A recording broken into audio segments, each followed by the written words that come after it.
The events in this program are inspired by a true story. Names, dates, and details have been changed. Viewer discretion is advised. On this episode of Bizarre Murders, when a wannabe social media star claims to have been the sole survivor of a late-night attack, she declares herself #blessed. But when police launch their investigation, nothing seems to add up, leaving them to ask how the attack really went down in #real life.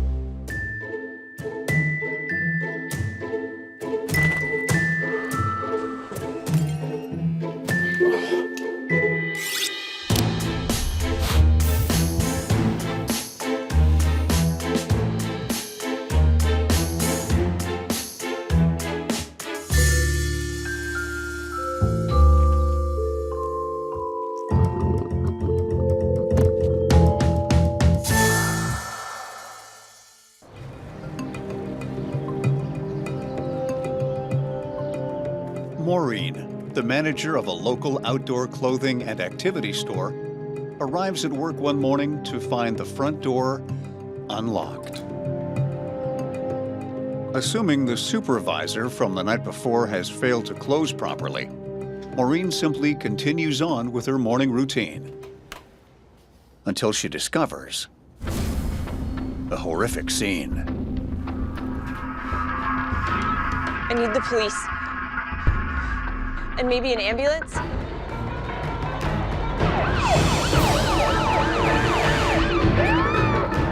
When they arrive, police search the store.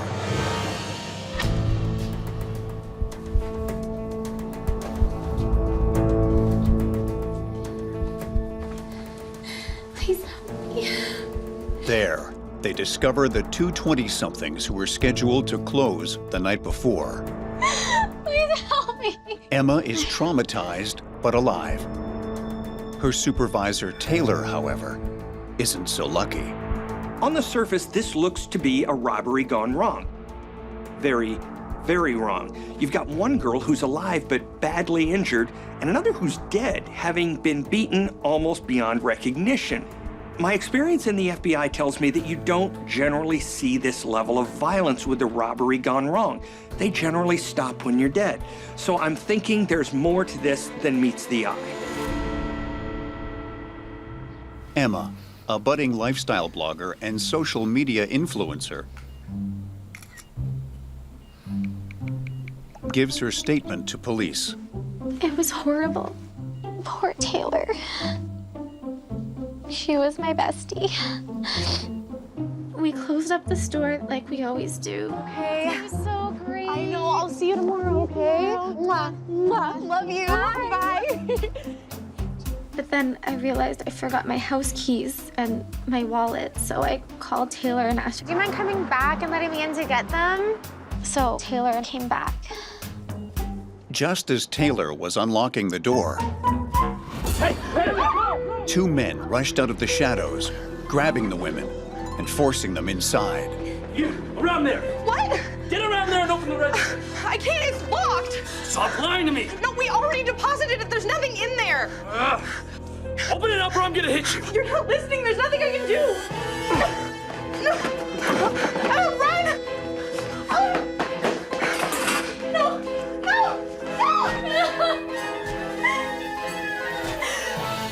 Emma becomes emotional as she describes hearing Taylor being beaten to death in the next room before being dragged in there herself. And then I saw her lying there dead. Emma says the men began panicking when they realized Taylor was dead. Terrified she would be next, Emma took a chance and pleaded for the men to spare her life. Then I begged them not to kill me. Please don't kill me.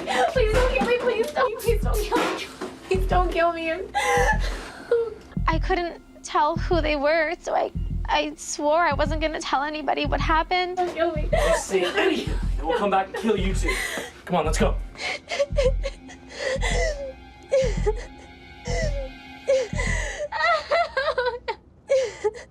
Taylor!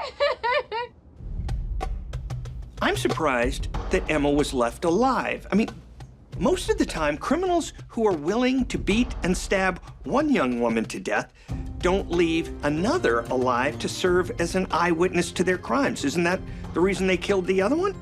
In fact, it's so unusual that Emma should be writing to the Pope because she just got her miracle. As she finishes her tragic tale, Emma seems overcome by guilt. If it weren't for me, Taylor would still be alive. Detective Armstrong assures Emma that he'll do everything he can to bring Taylor's killers to justice. Thank you. The thing with victims like Emma, young, pretty, the whole bit, is that people see them as infallible. They can't lie or be mistaken. I mean, how could they when they look so innocent? But if there's one thing we should have learned by now in this age of social media, it's that the image and the truth don't always go hand in hand. Emma soon discovers that surviving tragedy is a fast track to gaining followers. It only takes one post for her social media to go from recreational to aspirational. As Emma's harrowing attack goes viral, panic grips the town, and parents fear their children could be the assailant's next target. Young people being randomly kidnapped or killed while their parents think they're safely at work, that's straight out of the parents' worst nightmares handbook, which means one thing. There's going to be a lot of pressure to solve this case and solve it fast. Detective Armstrong works around the clock, and his efforts soon pay off. Within a day, he finds two men dressed all in black on the store's security footage. Could these be the mystery assailants who attacked Emma and Taylor? Emma's story of survival might be a social media sensation, but her story is anything but on fleek.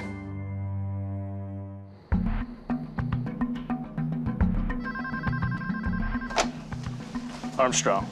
Detective Armstrong tracks down the men from the security footage, but soon learns they simply cut through the strip mall's parking lot on their way to a party. With solid alibis for the remainder of the night, they're eliminated as suspects.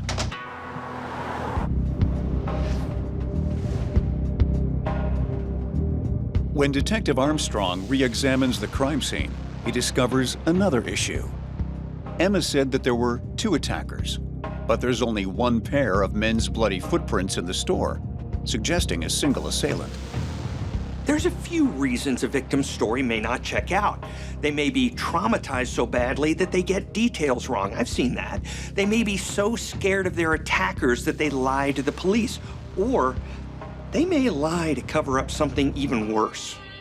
As Detective Armstrong continues his investigation, he focuses his attention on single assailants who could have come into the store, and soon receives a flood of tips about one man, Armstrong. Sam.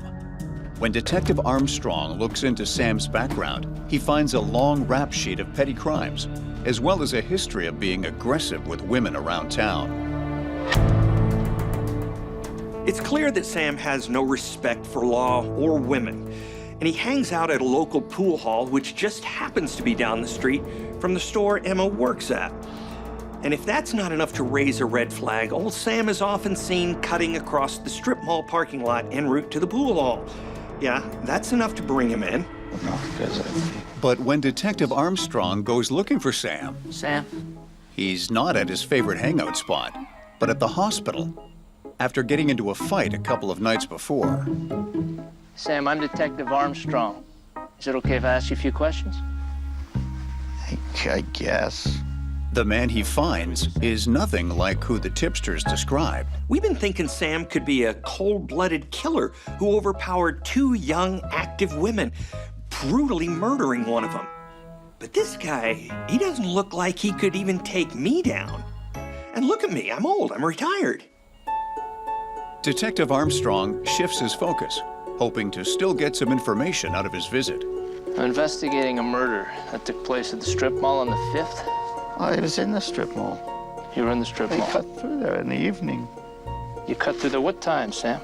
It was about 10, I guess. The night of the murder, Sam cut through the mall parking lot after the time Emma claims the women were pushed into the store. Now, did you see anything? Anything out of the ordinary? I didn't see anything. You didn't see anything. I heard. Lots of screaming and yelling. Sam says he could hear raised voices from people arguing in the store. Sam, how many men's voices did you hear?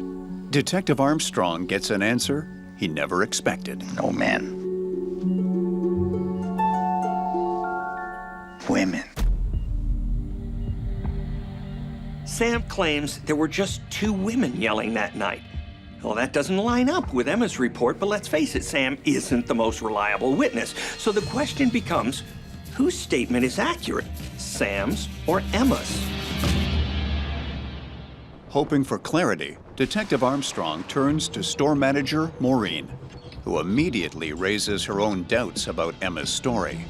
I just want to ask you a few questions about Emma and Taylor's friendship. Friends. Emma and Taylor were never that close. Really?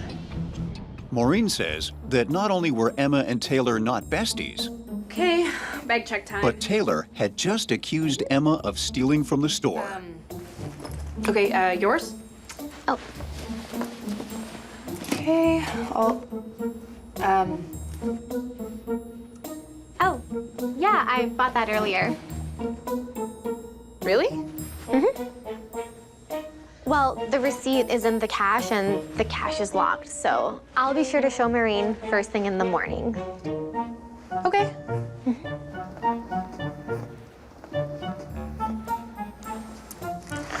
Thank you. After you.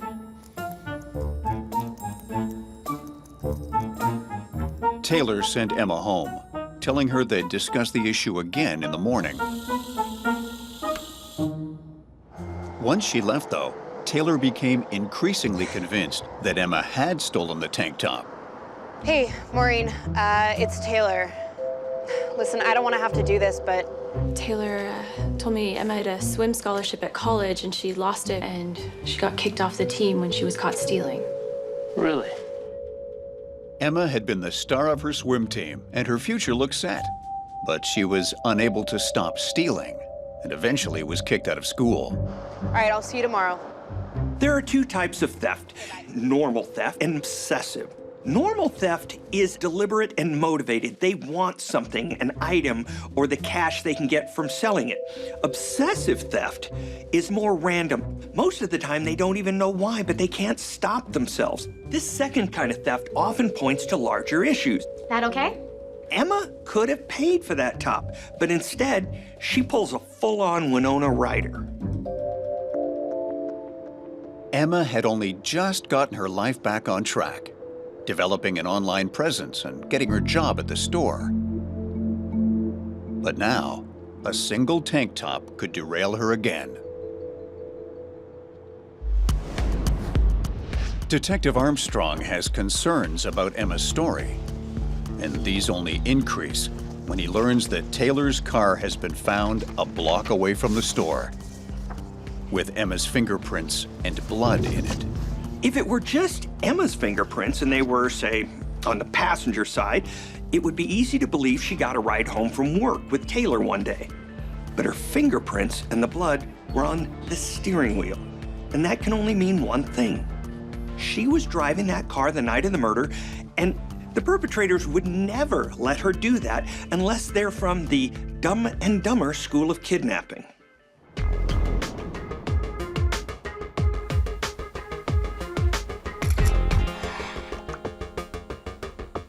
When Detective Armstrong confronts Emma, Okay, Emma, I have a question for you. We found your DNA in Taylor's car from the night of the murder. she immediately breaks down. Oh my gosh. I totally forgot. She tells Detective Armstrong that the men who attacked her had seen Taylor's car double parked in front of the store. Someone's gonna notice the car outside, and we're gonna get busted. You, go move the car. What? Don't move the car. And they said if I wasn't back in 10 minutes that they were gonna kill me. Emma claims she did exactly as she was told, parking the car a block away, then returning straight to the store. Say you're in a hostage situation. You're the hostage. And the perps holding you hand you your car keys and tell you to be back in 10 minutes. Don't do it. Run away. Get away. Get your ass in that car and call the police. Even if there are still people being held hostage, your best bet is calling the police and then doing what the police tell you to, not playing nice with your kidnappers and hoping they'll take pity on you and let you live. They're not nice. And I'm so sorry. I forgot. I remember now. The trauma from the night. Like memory issues, trauma can lead to amnesia as people's brains literally block out aspects of the event they can't deal with. So it's completely possible that Emma had temporary amnesia. We get that. But most victims of crime don't leave out only those parts that might incriminate them. That's not temporary amnesia. That's convenient amnesia, and you usually only see that with people who have something to hide.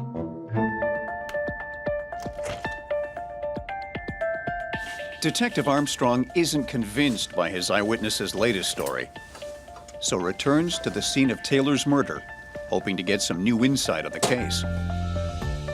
After a short search, he makes a monumental discovery, a knife that could be the murder weapon. He preps it to be sent out for DNA testing.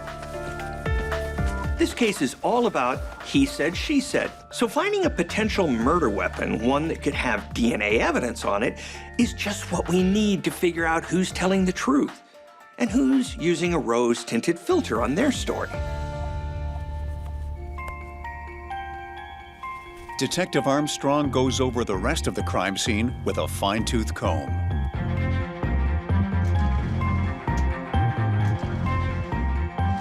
And soon hits pay dirt. A bloody shoe from a brand sold at the store. When he checks his new discovery against the male footprints in the store, he finds a perfect match. So not only were these mopes letting their hostages have yelling fights and sending a hostage out to move a car, but now one is taking off his shoes to put on new shoes, walking around in them for a little while and then leaving them at the murder scene. If it weren't for Taylor's very real dead body, I think I was being punked. Police send the shoes out for testing, and when the results come back, they clear up a lot of questions. The blood on the outside of the shoe is Taylor's, and the DNA on the inside is Emma's. That means Emma handled those shoes the night of the murder. And what does that tell us? It says that Emma not only killed her coworker, but then went to elaborate lengths to cover it up, even inventing fake assailants and playing the victim. The problem was that Emma assumed police would automatically buy into whatever she told them. And in doing so, she broke one of the criminal commandments. Thou shalt never underestimate the popo.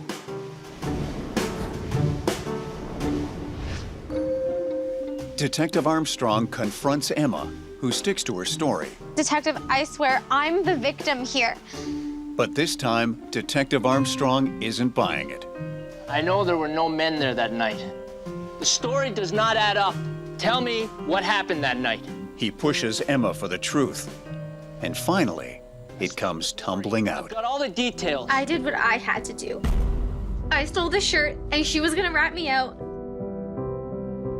And once the two women parted ways for the night, she had obsessed about how Taylor was going to get her fired the next day.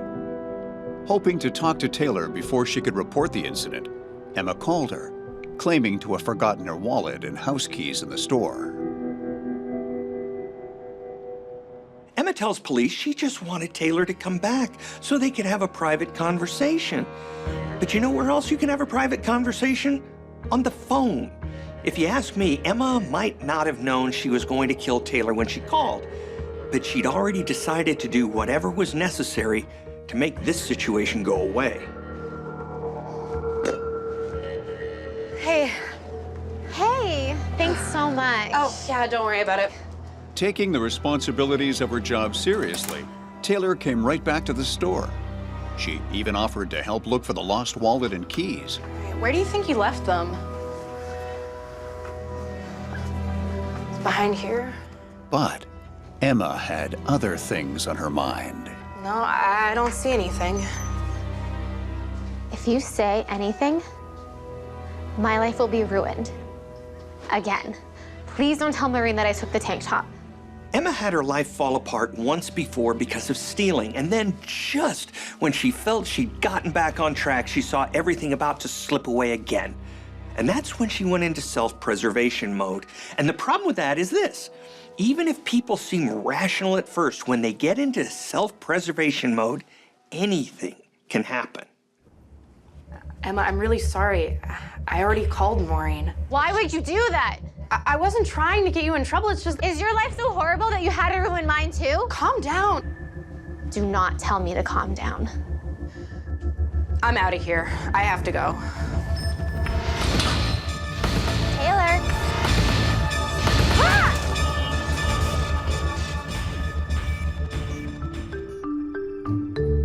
People who engage in obsessive theft are often really not concerned about how their actions impact others.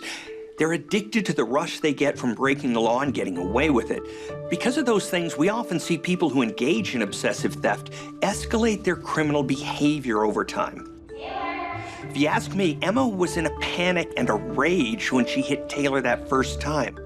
But once she got a taste of the violence, she found that the rush she got from that was even better than theft. And that's why she bludgeoned Taylor to death. She didn't want that moment to end. Emma may have done the crime, but she didn't want to do the time. So she moved Taylor's car to give herself a chance to cover her tracks. Then, realizing she couldn't, she decided to make new ones.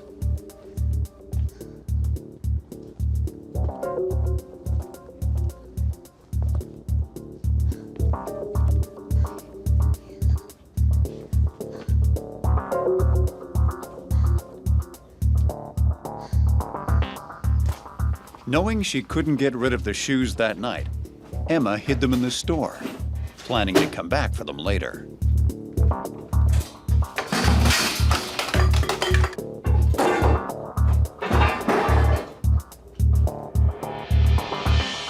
Once the scene was set, Emma gave herself just enough injuries to make her story believable.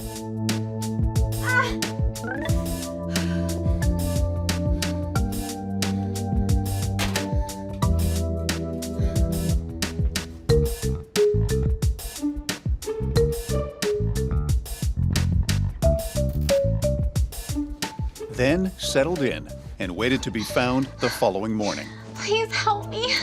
Oh, no, it's not good. Okay. Help me. Please help me.